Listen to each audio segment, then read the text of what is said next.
Hello friends, welcome back to our channel. ನೀವೇನಾದರೂ ಇಂಗ್ಲೀಷ್ನ ಕಲಿಬೇಕು ಅಂತ ಇದ್ದೀರಾ? ನೀವೇನಾದರೂ ಹೊಸದಾಗಿ ಇಂಗ್ಲೀಷ್ನ ಕಲಿಬೇಕು, ನಾವು ಮಾತಾಡಬೇಕು ಅಂತ ಇಂಟ್ರೆಸ್ಟ್ ಇದ್ದೀರಾ?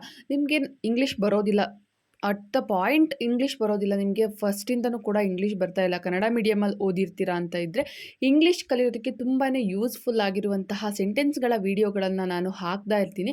ಈ ಒಂದು ವೀಡಿಯೋಸ್ ನಿಮಗೆ ತುಂಬಾ ಯೂಸ್ಫುಲ್ ಆಗಿರುತ್ತೆ ಅಂತ ಅಂದ್ಕೊಂಡಿದ್ದೀನಿ. ಯಾರ್ಯಾರೆಲ್ಲ ಕನ್ನಡ ಮೀಡಿಯಮಿಂದ ಬಂದಿರ್ತೀರಾ ಅವ್ರಿಗೆ ಇಂಗ್ಲೀಷ್ ಕಲಿಯೋದಕ್ಕೆ ತುಂಬಾ ಯೂಸ್ಫುಲ್ ಆಗಿರುವಂತಹ ಒಂದು ವೀಡಿಯೋಸ್ ಆಗಿರುತ್ತೆ ಅಂತ ಅಂದ್ಕೊಂಡಿದ್ದೀನಿ. ಈ ಒಂದು ವೀಡಿಯೋಸ್ ನಿಮಗೆ ಯೂಸ್ಫುಲ್ ಆಗಿದ್ರೆ ದಯವಿಟ್ಟು ನನ್ನ ಚಾನಲ್ಗೆ ಸಬ್ಸ್ಕ್ರೈಬ್ ಮಾಡಿ. ನೀವೇನಾದರೂ ಹೊಸದಾಗಿ ನೋಡ್ತಾ ಇದ್ದರೆ ದಯವಿಟ್ಟು ಸಬ್ಸ್ಕ್ರೈಬ್ ಮಾಡೋದ್ರ ಮೂಲಕ ನನಗೆ ಸಪೋರ್ಟ್ ಮಾಡಿ. ಹಾಗೆ ಈ ವಿಡಿಯೋ ಇಷ್ಟ ಆದರೆ ಒಂದು ಲೈಕ್ ಮಾಡಿ. ನೀವು ಲೈಕ್ ಮಾಡೋದ್ರಿಂದ ನಮಗೂ ಕೂಡ ಇನ್ನು ಹೆಚ್ಚಿನ ವಿಡಿಯೋಗಳು ಮಾಡೋದಕ್ಕೆ ಮೋಟಿವೇಶನ್ ಸಿಕ್ತಾಗುತ್ತೆ. ಹಾಗೆ ಹೇಗೆ ಬರುತ್ತೆ ಈ ವಿಡಿಯೋಸ್ಗಳು ಅನ್ನೋದನ್ನು ಕೂಡ ತಪ್ಪದೇ ಅನಿಸಿಕೆ ಅಭಿಪ್ರಾಯಗಳನ್ನು ಕಮೆಂಟ್ ಸೆಕ್ಷನಲ್ಲಿ ಕಮೆಂಟ್ ಹಾಕಿ. ಓಕೆ ಫ್ರೆಂಡ್ಸ್, ತಡ ಮಾಡದೆ ಇವತ್ತಿನ ಈ ಒಂದು ವಿಡಿಯೋನ ಸ್ಟಾರ್ಟ್ ಮಾಡೋಣ.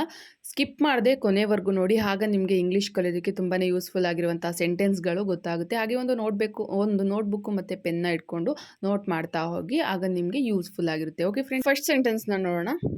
ನಿನ್ನ ನೆಚ್ಚಿನ ಪುಸ್ತಕ ಯಾವುದು? ನಿನ್ನ ನೆಚ್ಚಿನ ಪುಸ್ತಕ ಯಾವುದು ಅಂದರೆ ನಿನಗೆ ಇಷ್ಟವಾಗಿರುವಂತಹ ಬುಕ್ ಯಾವುದು? ನೀನು ತುಂಬ ಇಷ್ಟಪಟ್ಟು ಯಾವ ಬುಕ್ನ ಓದ್ತೀರಾ ಅಂತ ಕೇಳೋದಕ್ಕೆ ನಿನ್ನ ನೆಚ್ಚಿನ ಪುಸ್ತಕ ಯಾವುದು ಅಂತ ಕೇಳೋದಕ್ಕೆ ಇಂಗ್ಲೀಷ್ನಲ್ಲಿ which is your favourite book, which is your favourite book ಅಂತ ಕೇಳಬೇಕು. ನಿನ್ನ ನೆಚ್ಚಿನ ಪುಸ್ತಕ ಯಾವುದು? Which is your favourite book. Next sentence, ನಿಮಗೆ ಹೇಗನಿಸುತ್ತಿದೆ? ನಿಮಗೆ ಹೇಗನಿಸ್ತಾ ಇದೆ? ನಿಮಗೆ ಈಗ ಫೀಲಿಂಗ್ ಹೇಗಿದೆ? ಯಾರಿಗಾದ್ರೂ ಹುಷಾರಿರಲ್ಲ ಅಥವಾ ಏನಾದರೂ ಆಗಿರುತ್ತೆ, ಆಗ ನಿಮಗೆ ಹೇಗನಿಸ್ತಾ ಇದೆ ಈಗ ಅಂತ ಕೇಳೋದಕ್ಕೆ how are you feeling, how are you feeling ಅಂತ ಕೇಳಬೇಕು. ನಿಮಗೆ ಹೇಗನಿಸ್ತಾ ಇದೆ? How are you feeling. Next sentence, ಅವಳಿಗೆ ಟಿ ವಿ ಶೋಗಳು ಅಂದರೆ ತುಂಬ ಇಷ್ಟ. ಅವಳಿಗೆ ಟಿ ವಿ ಶೋಗಳನ್ನು ನೋಡಬೇಕು ಅಂದರೆ, ರಿಯಾಲಿಟಿ ಶೋಗಳನ್ನು ನೋಡಬೇಕು ಅಂದರೆ ತುಂಬ ಇಷ್ಟ ಅಂತ ಹೇಳೋದಕ್ಕೆ she likes T V shows, she likes T V shows ಅಂತ ಹೇಳಬೇಕು. ಅವಳಿಗೆ ಟಿ ವಿ ಶೋಗಳು ಅಂದರೆ ಇಷ್ಟ. She likes T V shows. Next, ನಾನು ತರಗತಿಗೆ ಸೇರಬಹುದೇ?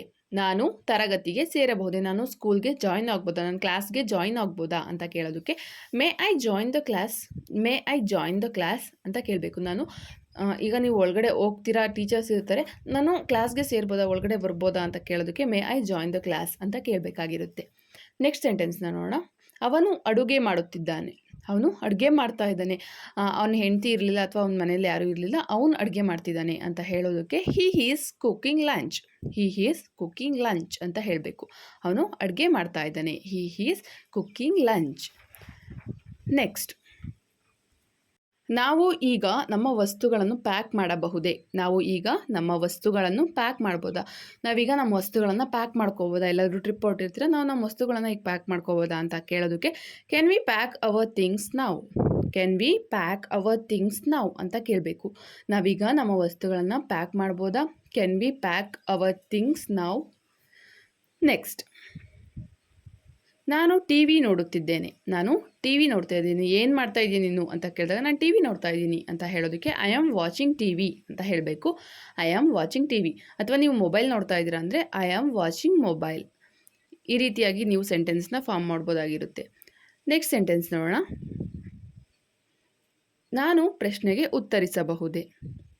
ನಾನು ಪ್ರಶ್ನೆಗೆ ಉತ್ತರಿಸಬಹುದೇ? ಯಾವುದಾದ್ರೂ ಒಂದು ಪ್ರಶ್ನೆನ ಕೇಳ್ತಿರ್ತಾರೆ, ಮ್ಯಾಮ್ ನಾನು ಆನ್ಸರ್ ಹೇಳ್ಬೋದಾ ಅಂತ ಕೇಳ್ತೀವಲ್ಲ, ನಾನು ಪ್ರಶ್ನೆಗೆ ಉತ್ತರ ಕೊಡ್ಬೋದಾ ಅಂತ ಕೇಳೋದಕ್ಕೆ can I answer the question ಅಂತ ಕೇಳಬೇಕು. Can I answer the question. ನಾನು ಪ್ರಶ್ನೆಗೆ ಉತ್ತರಿಸಬಹುದೇ? Can I answer the question.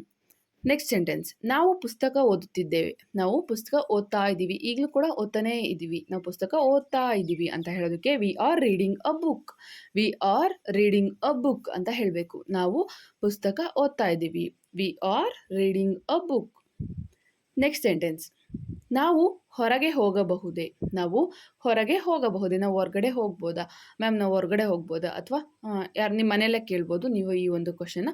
ನಾನು ಹೊರಗಡೆ ಹೋಗ್ಬೋದಾ ಆಟ ಆಡೋದಕ್ಕೆ? ನಾನು ಹೊರಗಡೆ ಹೋಗ್ಬೋದಾ ಅಂತ ಕೇಳೋದಕ್ಕೆ can I go out, can I go out. ನಾನು ಹೊರಗಡೆ ಹೋಗ್ಬೋದಾ? Can I go out. Next sentence, ನಿಮ್ಮ ವಿಮಾನದ ಸಮಯ ಎಷ್ಟು? ನಿಮ್ಮ ವಿಮಾನದ ಸಮಯ ಎಷ್ಟು? ನಿಮ್ಮ ವಿಮಾನ ಫ್ಲೈಟ್ ಬರುವಂತಹ ಟೈಮ್ ಎಷ್ಟು? ಅಥವಾ ಟ್ರೈನ್ ಬರುವಂಥ ಟೈಮ್ ಎಷ್ಟು? ಬಸ್ ಬರುವಂಥ ಟೈಮ್ ಎಷ್ಟು? ನಿಮ್ಮ ವಿಮಾನದ ಟೈಮ್ ಎಷ್ಟು ಅಂತ ಕೇಳೋದಕ್ಕೆ what time is your flight ಅಂತ ಕೇಳಬೇಕು. What time is your flight. ನಿಮ್ಮ ವಿಮಾನ ಬರುವಂತಹ ಟೈಮ್ ಎಷ್ಟು? What time is your flight. Next, ಅವಳ ಮೆಚ್ಚಿನ ಜಾಗ ಯಾವುದು? ಅವಳ ಮೆಚ್ಚಿನ ಜಾಗ ಯಾವುದು? ಅವಳಿಗೆ ಇಷ್ಟ ಆಗಿರುವಂತಹ ಜಾಗ ಯಾವುದು? ಅವಳು ಯಾವ್ದು ತುಂಬ ಇಷ್ಟಪಡ್ತಾಳೆ? What is her favourite place? What is her favourite place? ಅವಳ ಮೆಚ್ಚಿನ ಜಾಗ ಯಾವುದು? ಅವಳದು ಫೇವ್ರೇಟ್ ಪ್ಲೇಸ್ ಯಾವುದು? What is her favourite place? Next sentence, ಅವಳು ನಿಜವಾಗಿಯೂ ಸುಂದರಿ. ಅವಳು ನಿಜವಾಗಿಯೂ ಸುಂದರಿ. ಅವಳು ತುಂಬಾ ಸುಂದರವಾಗಿದ್ದಾಳೆ. ಅವಳು ನಿಜವಾಗ್ಲೂ ಯಾರಾದರೂ ತುಂಬ ಚೆನ್ನಾಗಿ ಕಾಣ್ತಿರ್ತಾರಲ್ವ, ಅವಳು ನಿಜವಾಗ್ಲೂ ಸುಂದರಿ ಅಂತ ಹೇಳ್ತಿರಲ್ಲ, ಆ ಒಂದು ಸೆಂಟೆನ್ಸ್ನ she is really pretty. She is really pretty ಅಂತ ಹೇಳಬೇಕು. ಅವಳು ನಿಜವಾಗ್ಲೂ ಸುಂದರಿ. ಅವಳು ನಿಜವಾಗ್ಲೂ ತುಂಬಾ ಸುಂದರವಾಗಿದ್ದಾಳೆ. She is really pretty. Next, ಅವಳ ಪುಸ್ತಕ ಮೇಜಿನ ಕೆಳಗಿದೆ. ಅವಳ ಪುಸ್ತಕ ಮೇಜಿನ ಕೆಳಗಿದೆ. ಅವಳ ಬುಕ್ನ ಕೆಳಗಡೆ ಇಟ್ಟಿದ್ದಾಳೆ, ಡೆಸ್ಕ್ನ ಕೆಳಗಡೆ ಇಟ್ಟಿದ್ದಾಳೆ ಅಂತ ಹೇಳೋದಕ್ಕೆ his book is under the table. ಅಲ್ಲಿ ಅವನ ಪುಸ್ತಕ, ನಾನು ಅವಳ ಅಂತ ಹೇಳಿದೆ, ಅವನ ಪುಸ್ತಕ ಮೇಜಿನ ಕೆಳಗಿದೆ ಅಂತ ಹೇಳೋದಕ್ಕೆ his book is under the table ಅಂತ ಹೇಳಬೇಕು. His book is under the table. ಅದು ಅಲ್ಲ, ಅವನ ಬುಕ್ಕು ಮೇಜಿನ ಕೆಳಗಡೆ ಇದೆ. ನೆಕ್ಸ್ಟ್, ಅದು ಸಂಭವಿಸುತ್ತದೆ ಎಂದು ನನಗೆ ತಿಳಿದಿತ್ತು. ಅದು ಸಂಭವಿಸುತ್ತೆ ಅಂತ ನನಗೆ ಗೊತ್ತಿತ್ತು. ಆ ಒಂದು ಆಗುತ್ತೆ ಅಂತ ನನಗೆ ಮೊದಲೇ ಗೊತ್ತಿತ್ತು ಅಂತ ಹೇಳೋದಕ್ಕೆ I knew it happens. I knew it happens. ಅದು ಸಂಭವಿಸುತ್ತೆ ಅಂತ ನನಗೆ ಮೊದಲೇ ಗೊತ್ತಿತ್ತು. I knew it happens. Next, ನಿನ್ನ ಸ್ಕೂಲ್ ಎಲ್ಲಿದೆ? ನಿನ್ನ ಸ್ಕೂಲ್ ಎಲ್ಲಿದೆ? ನಿನ್ನ ಫ್ರೆಂಡ್ಸ್ಗೆ ಕೇಳ್ತೀರಾ, ಯಾರಾದರೂ ಹೊಸದಾಗಿ ಫ್ರೆಂಡ್ ಆಗಿದ್ದು, ನಿನ್ನ ಸ್ಕೂಲ್ ಎಲ್ಲಿದೆ ಅಂತ ಕೇಳೋದಕ್ಕೆ ವೇರ್ ಈಸ್ ಯುವರ್ ಸ್ಕೂಲ್ ಅಂತ ಹೇಳಬೇಕು. ಅಥವಾ ಮಕ್ಕಳು ಯಾರಾದರೂ ಹೋಗ್ತಿರ್ತಾರೆ, ನಿನ್ನ ಸ್ಕೂಲ್ ಎಲ್ಲಿದೆ ಅಂತ ಕೇಳೋದಕ್ಕೆ ವೇರ್ ಈಸ್ ಯುವರ್ ಸ್ಕೂಲ್. ನಿನ್ನ ಸ್ಕೂಲ್ ಎಲ್ಲಿದೆ? ನೆಕ್ಸ್ಟ್, ತುಂಬ ಜಾಣತನದಿಂದ ವರ್ತಿಸಿದ್ದೀರಿ. ತುಂಬ ಜಾಣತನದಿಂದ ವರ್ತಿಸಿರಿ. ತುಂಬ ಯಾರಿಗೂ ಡೌಟೇ ಬರಲಿಲ್ಲ, ಆ ಥರ ವರ್ತನೆ ಮಾಡಿದರೆ ತುಂಬ ಜಾಣತನದಿಂದ ವರ್ತನೆ ಮಾಡಿದ್ದೀರಾ. You acted very smart. You acted very smart ಅಂತ ಹೇಳಬೇಕು. ನೀವು ತುಂಬ ಜಾಣತನದಿಂದ ವರ್ತಿಸಿದ್ದೀರಿ. You acted very smart. Next sentence, ಅದು ಅಷ್ಟು ದೂರವಿಲ್ಲ. ಅದು ಅಷ್ಟು ದೂರ ಇಲ್ಲ. ನಮ್ಮೂರು ಇಲ್ಲಿಂದ ಅಷ್ಟೊಂದೇನು ದೂರ ಇಲ್ಲ ಅಂತ ಹೇಳೋದಕ್ಕೆ ಅದು ಅಷ್ಟೊಂದು ದೂರ ಇಲ್ಲ ಅಂತ ಹೇಳೋದಕ್ಕೆ it is not that for. It is not that for. ಅದು ಅಷ್ಟು ದೂರ ಇಲ್ಲ. It is not that for ಅಂತ ಹೇಳಬೇಕು. ಅದು ಅಷ್ಟು ದೂರ ಇಲ್ಲ ಅಂತ ಹೇಳೋದಕ್ಕೆ. ನೆಕ್ಸ್ಟ್ ಸೆಂಟೆನ್ಸ್, ದುರಾಸೆ ಪಡಬೇಡ. ದುರಾಸೆ ಪಡಬೇಡ. ನಿಮ್ಮ ಫ್ರೆಂಡ್ಸ್ ಯಾರಾದರೂ ಇರ್ತಾರೆ, ಅಥವಾ ಮಕ್ಕಳಿಗೆ ಹೇಳುವಾಗ ತುಂಬ ಅತಿಯಾಗಿ ತಿಂತಾ ಇರ್ತಾರೆ, ಇನ್ನೂ ಬೇಕು ಬೇಕು ಅಂತ ಇರ್ತಾರೆ, ಅಥವಾ ಇನ್ನೂ ಏನಾದರೂ ಬೇಕು ಅಂತ ಇರ್ತಾರೆ, ಆಸೆ ಇದ್ದಕ್ಕಿಂತ ಜಾಸ್ತಿ ಕೇಳ್ತಾ ಇದ್ದಾರೆ. ಆಗ ದುರಾಸೆ ಪಡಬೇಡ ನೀನು ಅಂತ ಹೇಳೋದಕ್ಕೆ ಡೋಂಟ್ ಬಿ ಗ್ರೀಡಿ ಅಂತ ಹೇಳಬೇಕು. Don't be greedy. ಗ್ರೀಡಿ ಅಂದರೆ ದುರಾಸೆ. ದುರಾಸೆ ಪಡಬೇಡ. Don't be greedy. ನೆಕ್ಸ್ಟ್, ಅವರ ಮನೆ ದುಬೈನಲ್ಲಿದೆ. ಅವ್ರ ಮನೆ ದುಬೈನಲ್ಲಿದೆ. ಯಾರಾದರೂ ರಿಲೇಟಿವ್ ಮನೆ ಆಗಿರ್ಬೋದು, ಅಥವಾ ಬೇರೆ ಯಾರಾದರೂ ಮನೆ, ಅವ್ರ ಮನೆ ದುಬೈನಲ್ಲಿದೆ ಅಂತ ಹೇಳೋದಕ್ಕೆ their house is in Dubai ಅಂತ ಹೇಳಬೇಕು. Their house is in Dubai. In ಅಂದರೆ ಇದೆ, ಅಲ್ಲಿ ಅವರ ಮನೆ ದುಬೈನಲ್ಲಿದೆ. Their house is in Dubai ಅಂತ ಹೇಳಬೇಕು. ನೆಕ್ಸ್ಟ್, ನನ್ನನ್ನು ಒಂಟಿಯಾಗಿ ಬಿಡು. ನನ್ನ ಒಂಟಿಯಾಗಿ ಬಿಡು. ಏನಾದರೂ ಮನಸ್ಸಿಗೆ ತುಂಬ ಬೇಜಾರಾಗಿರುತ್ತೆ, ಅಥವಾ ಯಾವಾಗಲಾದ್ರೂ ನೋವಾಗಿರುತ್ತೆ, ನನ್ನ ಒಂಟಿಯಾಗಿ ಬಿಟ್ಬಿಡು ಅಂತ ಹೇಳೋದಕ್ಕೆ leave me alone. Leave me alone ಅಂತ ಹೇಳಬೇಕು. ನನ್ನನ್ನು ಒಂಟಿಯಾಗಿ ಬಿಟ್ಬಿಡು. Leave me alone. Next sentence, ಅಲ್ಲಿ ಒಂದು ಕಾರ್ ಇದೆ. ಅಲ್ಲಿ ಒಂದು ಕಾರ್ ಇದೆ. ಅಲ್ಲಿ ಎಲ್ಲಾದರೂ ಒಂದು ಕಾರ್ ನಿಂತಿರುತ್ತೆ, ಆಗ ಅಲ್ಲೊಂದು ಕಾರ್ ಇದೆ, ಅಲ್ಲೊಂದು ಕಾರ್ ನಿಂತಿತ್ತು ಅಂತ ಹೇಳೋದಕ್ಕೆ there is a car. There is a car ಅಂತ ಹೇಳಬೇಕು. ಅಲ್ಲಿ ಒಂದು ಕಾರ್ ಇದೆ. There is a car. ಅಲ್ಲಿ ಒಂದು ಕಾರ್ ಇದೆ. ನೆಕ್ಸ್ಟ್ ಸೆಂಟೆನ್ಸ್, ನೀನು ಯಾಕೆ ಚಿಂತಿತನಾಗಿದ್ದೀಯಾ? ನೀನು ಯಾಕೆ ಚಿಂತಿತನಾಗಿದ್ದೀಯಾ? ಯಾಕೆ ತುಂಬ ಯೋಚನೆ ಮಾಡ್ತಾ ಇದೆಯಾ? ಯಾಕೆ ತುಂಬ ಚಿಂತೆ ಮಾಡ್ತಾ ಇದೆಯಾ ಅಂತ ಕೇಳೋದಕ್ಕೆ ವೈ ಆರ್ ಯು ಅಪ್ಸೆಟ್ ಅಂತ ಕೇಳಬೇಕು. Why are you upset. Upset ಅಂದರೆ ಚಿಂತನೆ ಮಾಡೋದು, ಬೇಜಾರಾಗಿರೋದು, ಅದಕ್ಕೆ ಅಪ್ಸೆಟ್ ಅಂತ ಕರೀತಾರೆ. ಅಪ್ಸೆಟ್ ಅನ್ನೋದಕ್ಕೆ ತುಂಬಾ ಮೀನಿಂಗ್ಸ್ ಇದೆ.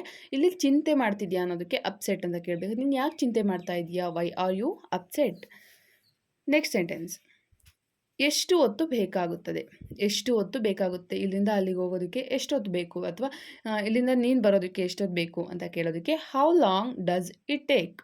How long does it take ಅಂತ ಕೇಳಬೇಕು. ನೀನು ಬರೋದಕ್ಕೆ ಎಷ್ಟು ಟೈಮ್ ತಗೊಳುತ್ತೆ, ಅಥವಾ ಎಷ್ಟೊತ್ತು ಆಗುತ್ತೆ, ಎಷ್ಟೊತ್ತು ಬೇಕಾಗುತ್ತೆ. How long does it take. Next, ಅಲ್ಲಿ ಕೋಣೆಯಲ್ಲಿ ಒಂದು ಪೆಟ್ಟಿಗೆ ಇದೆ. ಅಲ್ಲಿ ಕೋಣೆಯಲ್ಲಿ ಒಂದು ಪೆಟ್ಟಿಗೆ ಇದೆ, ಅದನ್ನು ತೊಗೊಂಬ. ಅಲ್ಲಿ ಒಂದು ರೂಮ್ನಲ್ಲಿ ಒಂದು ಪೆಟ್ಟಿಗೆ ಇದೆ, ತೊಗೊಂಬ ಅಂತ ಹೇಳ್ತೀವಲ್ಲ, ಅಲ್ಲಿ ಒಂದು ಕೋಣೆಯಲ್ಲಿ ಒಂದು ಪೆಟ್ಟಿಗೆ ಇದೆ ಅಂತ ಹೇಳೋದಕ್ಕೆ there is a box in the room ಅಂತ ಹೇಳಬೇಕು. There is a box in the room. ಅಲ್ಲಿ ಕೋಣೆಯಲ್ಲಿ ಒಂದು ಪೆಟ್ಟಿಗೆ ಇದೆ. ಆ ಒಂದು ಕೋಣೆಯಲ್ಲಿ ಆ ಒಂದು ರೂಮ್ನಲ್ಲಿ ಒಂದು ಪೆಟ್ಟಿಗೆ ಇದೆ. There is a box in the room. Next sentence, ನೀನು ಚೆನ್ನಾಗಿ ಕಾಣಿಸುತ್ತಿಲ್ಲ. ನೀನು ಚೆನ್ನಾಗಿ ಕಾಣಿಸ್ತಾ ಇಲ್ಲ. ಇವತ್ತು ಯಾಕೋ ತುಂಬ ಚೆನ್ನಾಗಿ ಕಾಣ್ತಿಲ್ಲ. ಯಾಕೋ ನೀನು ಸ್ವಲ್ಪ ಟಯರ್ಡ್ ಆಗಿದೆಯಾ, ಅಥವಾ ನೀನು ಚೆನ್ನಾಗಿ ರೆಡಿ ಆಗಿಲ್ಲ, ನೀನು ಚೆನ್ನಾಗಿ ಕಾಣ್ತಿಲ್ಲ ಅಂತ ಹೇಳೋದಕ್ಕೆ ಈ ಒಂದು ಸೆಂಟೆನ್ಸ್ನ ನೀವು ಯಾವ ರೀತಿಯಾಗಿ ಫಾರ್ಮ್ ಮಾಡ್ತೀರಾ, ಸೆಂಟೆನ್ಸ್ ಫಾರ್ಮ್ ಹೇಗೆ ಯಾವ ರೀತಿಯಾಗಿ ಮಾಡ್ತೀರಾ ಅನ್ನೋದನ್ನು ನನಗೆ ಕಮೆಂಟ್ ಸೆಕ್ಷನಲ್ಲಿ ಕಮೆಂಟ್ ಹಾಕಿ. ನೀವು ಇಂಗ್ಲೀಷ್ನಲ್ಲಿ ಯಾವ ರೀತಿಯಾಗಿ ಹೇಳ್ತೀರಾ ಅನ್ನೋದನ್ನ ಕಮೆಂಟ್ ಸೆಕ್ಷನಲ್ಲಿ ಕಮೆಂಟ್ ಹಾಕಿ. ಹಾಗೆ ಈ ವಿಡಿಯೋ ಇಷ್ಟ ಆಗಿದ್ದರೆ ಒಂದು ಲೈಕ್ ಮಾಡಿ, ನಿಮ್ಮ ಫ್ರೆಂಡ್ಸು ಫ್ಯಾಮಿಲಿ ಜೊತೆ ಶೇರ್ ಮಾಡಿ. ನೀವು ಶೇರ್ ಮಾಡೋದ್ರಿಂದ ಅವ್ರಿಗೂ ಕೂಡ ಬೇಸಿಕ್ಕಿಂದ ಇಂಗ್ಲೀಷ್ ಕಲಿಯೋದಕ್ಕೆ ಹೆಲ್ಪ್ ಆಗುತ್ತೆ. ನೀವು ಲೈಕ್ ಮಾಡೋದ್ರಿಂದ ನಮಗೆ ಯಾವುದೂ ಅಮೌಂಟ್ ಬರೋದಿಲ್ಲ. ನೀವು ಲೈಕ್ ಮಾಡೋದ್ರಿಂದ ಇನ್ನೂ ಹೆಚ್ಚೆಚ್ಚು ವೀಡಿಯೋಸ್ನ ಮಾಡೋದಕ್ಕೆ, ನನಗೆ ಇನ್ನೂ ಹೆಚ್ಚೆಚ್ಚು ವೀಡಿಯೋಸ್ ಮಾಡೋದಕ್ಕೆ ಮೋಟಿವೇಶನ್ ಸಿಗ್ತಾಗುತ್ತೆ. ನಾನು ಈ ಒಂದು ವೀಡಿಯೋಸ್ಗೆ 100 ಲೈಕ್ಸ್ನ ಎಕ್ಸ್ಪೆಕ್ಟ್ ಮಾಡ್ತಾ ಇದ್ದೀನಿ. ದಯವಿಟ್ಟು ಒಂದು ಲೈಕ್ ಮಾಡೋದ್ರ ಮೂಲಕ ನನಗೆ ಸಪೋರ್ಟ್ ಮಾಡಿ ಅಂತ ಹೇಳ್ತಾ ಇವತ್ತಿನ ಈ ವಿಡಿಯೋನ ಮುಗಿಸ್ತಾ ಇದ್ದೀನಿ. Thanks for the watching. I hope ನಿಮಗೆಲ್ಲ ಈ ವಿಡಿಯೋ ಇಷ್ಟ ಆಗಿದೆ ಅಂತ ಅಂದ್ಕೊಂಡಿದ್ದೀನಿ. ಇನ್ನು ಯಾರ್ಯಾರೆಲ್ಲ ಹೊಸದಾಗಿ ನೋಡ್ತಾ ಇದ್ದೀರಾ, ಸಬ್ಸ್ಕ್ರೈಬ್ ಮಾಡದೆ ನೋಡ್ತಾ ಇದ್ದೀರಾ, ದಯವಿಟ್ಟು ಸಬ್ಸ್ಕ್ರೈಬ್ ಮಾಡೋದ್ರ ಮೂಲಕ ಸಪೋರ್ಟ್ ಮಾಡಿ. ನೆಕ್ಸ್ಟ್ ಇನ್ನೊಂದು ಒಳ್ಳೆ ವಿಡಿಯೋದೊಂದಿಗೆ ಬರ್ತೀನಿ. ಅಲ್ಲಿವರೆಗೂ ನನ್ನ ಚಾನಲ್ ಇರುವಂಥ ಎಲ್ಲ ವೀಡಿಯೋಸ್ನ ನೋಡಿ. ಜೈ ಹಿಂದ್, ಜೈ ಕರ್ನಾಟಕ ಮಾತೆ. Keep watching my channel.